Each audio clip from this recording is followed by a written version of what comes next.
Scotland is just beginning to emerge from its COVID confinement. Infection rates here are so low, eliminating the virus is now in touching distance. But the 5.5 million residents know there's nothing to celebrate. At the peak of the pandemic, the death rate was one of the world's worst. It's tough. It's been tough. Frontline staff in the Glasgow area had to deal with the greatest numbers of deaths. Julie's worried all the hard work done since then will now be undone.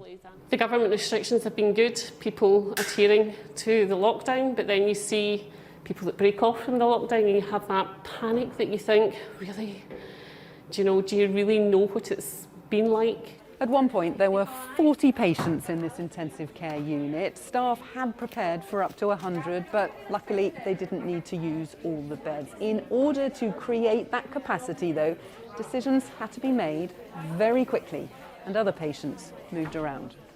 Critics claim the government strategy to discharge elderly patients back into care homes without testing them was a fatal mistake. Nearly half of all deaths here were in residential care. Do you regret allowing elderly people to be discharged from hospital to care homes, which has led to those deaths? I'm trying to be frank here. I regret every care home death, and if I could turn the clock back, there are undoubtedly things we would do differently. But there wasn't a sense of not bothering about older people going into care homes or already in care homes. We took careful decisions based on what we knew. But those decisions have led to far more deaths of people in care homes, and I wonder if you might take responsibility for that. If I've got anything wrong in this, and I will have done, of course I apologise for that. Things have turned around though. Nicola Sturgeon's been much more cautious in easing lockdown than England, a policy some say has helped keep daily infections below 10.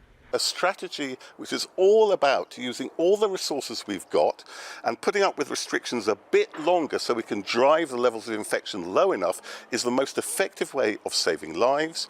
The objective in Scotland now is to push the virus to elimination and keep it there. We have suppressed COVID now in Scotland to very low levels. Not quite at the point of elimination, but clearly with that prize in sight. So there's no celebration? Look, until we get to the point where we can all look back on this and say we've dealt with it, then no, there'll be no celebration. And actually, I'm not sure I'm ever going to look back on this with a feeling of celebration. The First Minister's nervous about the next few weeks. She's on the verge of seeing off the coronavirus, but needs the public to help her do it. Emily Morgan, News at 10 in Edinburgh.